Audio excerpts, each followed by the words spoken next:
सवाल ये है सबसे बड़ा कि आज राहुल गांधी उस दोराहे पर खड़े हैं कि अगर वो राम की तरफ जाते हैं तो मुसलमान गए और अगर मस्जिद की तरफ गए जाते हैं तो हिंदू गए।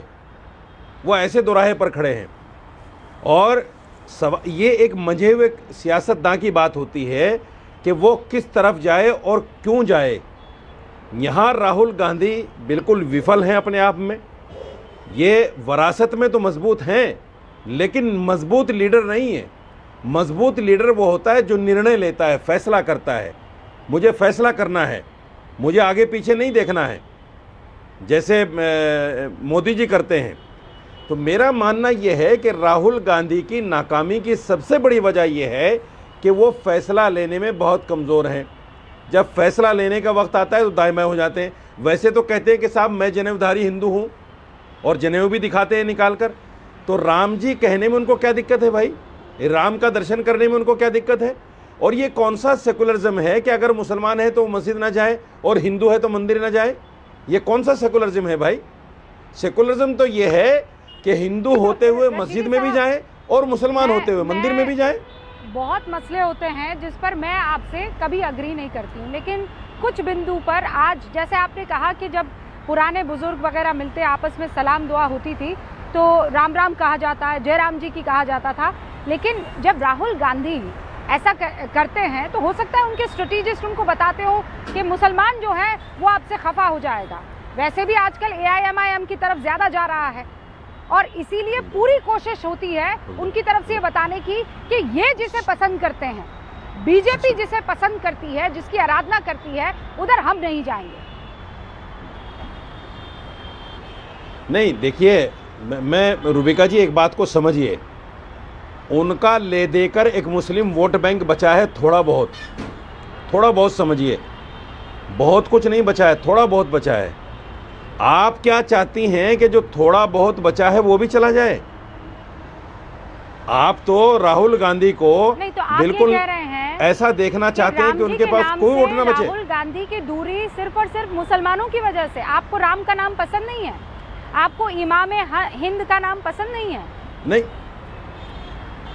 नहीं, मुझे तो पसंद है, उनको पसंद नहीं। उनको लगता है ऐसा, उनको ऐसा लगता है कि अगर मैं सच्चा पक्का हिंदू बन जाऊंगा, राम जी के दर्शन करने चला जाऊंगा तो शायद मुसलमान रूठ जाएगा। हालांकि ऐसा बिल्कुल भी नहीं है।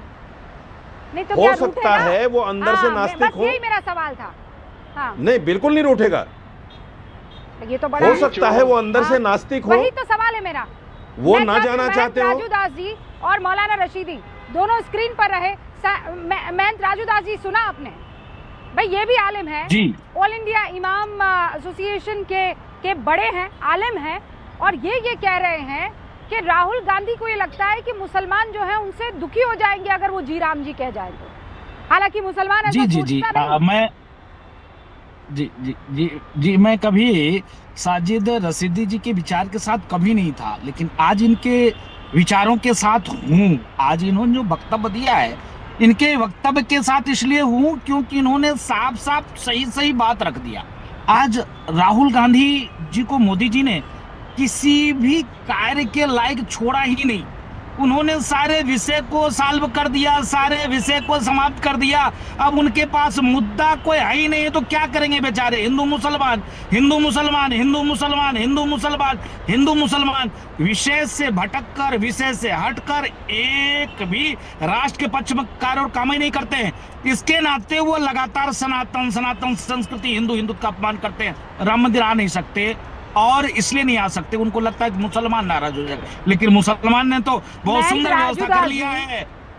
अक्सर ये कहा जाता है कि आप लोग टीवी डिबेट्स में जो है हिंदू मुसलमान करवाते हैं। आप देखिए मौलाना साहब एक तरफ, आप एक तरफ, दोनों एक दूसरे की बात से अग्री कर रहे हैं, दोनों नेताओं की सियासत को समझ रहे हैं। अब एक और बात यहाँ पर अनुराग भदौरिया जी बताइए। जी रशीदी साहब जल्दी। रूबिका जी 30 सेकंड मुझे दीजिए, 30 सेकंड। मैं महंत राजू दास की एक बात से इसलिए इत्तेफाक नहीं करता। उन्होंने कहा कि मोदी जी ने फंसा दिया उनको। अरे भाई, मोदी जी ने कहाँ फंसा दिया? ये तो खुद फंस गए। अगर वो राम की तरफ चले जाएंगे तो क्या बुरा हो जाएगा उनका? कोई बुरा नहीं होगा। मुसलमान क्यों रूठेगा भाई? एक हिंदू राम की तरफ ही जाएगा वो मस्जिद की तरफ क्यों आएगा? ये तो बड़ी अजीब बात कह दी आपने कि मोदी जी ने फंसा दिया। मोदी जी ने नहीं फंसाया, ये मजबूत लीडर नहीं है, निर्णय नहीं ले सकते, फैसला नहीं कर सकते ऑन स्पॉट जैसे मोदी जी कर लेते हैं। ये इनकी सबसे बड़ी कमजोरी क्या करेंगे बताइए? उनकी रसीदी साहब, उनकी मौलाना दोनों के विचार आपने सुन लिए भैया, ना इधर जाके रहे ना उधर जाके रहे। भदौरिया जी अब देखिए और यही हाल अखिलेश यादव का है। मुझे तो समझ में नहीं आया, विकसित भारत, सुनिए, विकसित भारत गारंटी फॉर रोजगार एंड आजीविका मिशन, इसमें तो प्रभु राम का श्री राम तो लिखा ही नहीं। कभी मैंने देखा श्री राम प्रभु या यहाँ पे पुरुषोत्तम राम कुछ नहीं लिखा है। अब भारतीय जनता पार्टी के साथ देखिए दिक्कत क्या होगी। प्रभु राम के नाम पे आप नई योजना लेके आइए ना डंके की चोट पे जनता के सामने कि प्रभु राम के नाम की योजना है जिसमें यहाँ पे 325 दिन काम मिलेगा, हर रोज 1000 रुपए मिलेगा। ऐसा लेके आइए प्रभु राम के नाम पे योजना, हिम्मत दिखाइए ना। प्रभु राम के नाम हिंदू राष्ट्र का समर्थन कर रहे हैं कि अनुराग भदौरिया दिखा पा रहे हैं? आप एक बनी बनाई योजना को उसका नाम बदलना चाहते हैं और नाम बदल के उसमें लिख रहे हैं वीपी जी राम जी। अच्छा बताओ, यहाँ पर जी राम जी के आगे वी हमने कभी नहीं देखा। वी प्रभु श्री राम ऐसा देखा नहीं मैंने कभी। ओके ओके, अच्छा ठीक है, ठीक है। अच्छा वो कौन सी धारा होती है? वो अनलॉफुल एक्टिविटीज प्रिवेंशन एक्ट, उसे क्या बोलते हैं? मुझे नहीं पता, आप बताइए। आप बताइए, मुझे नहीं मालूम। UAPA क्या बोलते हैं? मुझे नहीं मालूम, आप बताइए। मेरे पीछे रिपीट कीजिए। UAPA short form. आप बताइए ना। कहते हैं शॉर्ट फॉर्म। अच्छा आप बताइए। मैं बता रही हूँ। अरे आप बताइए। भारतीय न्याय संहिता, इसका शॉर्ट फॉर्म क्या हुआ अनुराग जी? बोलिए। BNS बोलिए। ये BNS यानी भारतीय न्याय संहिता। आप प्रभु श्री राम की बात कर रहे हैं, यहाँ पे आप धारा लेके आ गए। इससे पहले क्या होता था? इंडियन पीनल कोड को शॉर्ट फॉर्म क्या बोलते थे? आप जवाब नहीं दे पा रहे। शॉर्ट फॉर्म होता है कि नहीं होता है कानूनों का? रूबिका जी बात नहीं इंडियन बन पा रही है। पीनल कोड का शॉर्ट फॉर्म क्या है? जवाब भदौरिया जी। अच्छा मैं बोलूं? नहीं, अरे मेरी बात सुनिए ना। आप बहुत ही ब्राइट बच्चे हैं। जा रहे हैं। मैंने बोला प्रभु श्री राम के नाम पे आप एक योजना लेके आइए। अरे बात ही नहीं सुन। अरे भैया, आपने कहा शॉर्ट फॉर्म कैसे हो गया? तो BNS शॉर्ट फॉर्म है कि नहीं है? UAPA शॉर्ट फॉर्म है कि नहीं है? IPC शॉर्ट फॉर्म हुआ करता था? भैया ये बताइए। मैं और बता देती हूँ आपको। मैं कहता हूँ प्रभु राम, सुन तो DPDB एक्ट। अरे सुनिए, आप बात सुनिए ना। आप बात को अरे सुनना ही नहीं चाहते अब आप सुनिए तो मेरी बात। मैं कह रहा हूँ प्रभु राम के, सुन तो लीजिए। अरे बात ही नहीं सुनना चाहते आप, ये से कैसे काम चलेगा?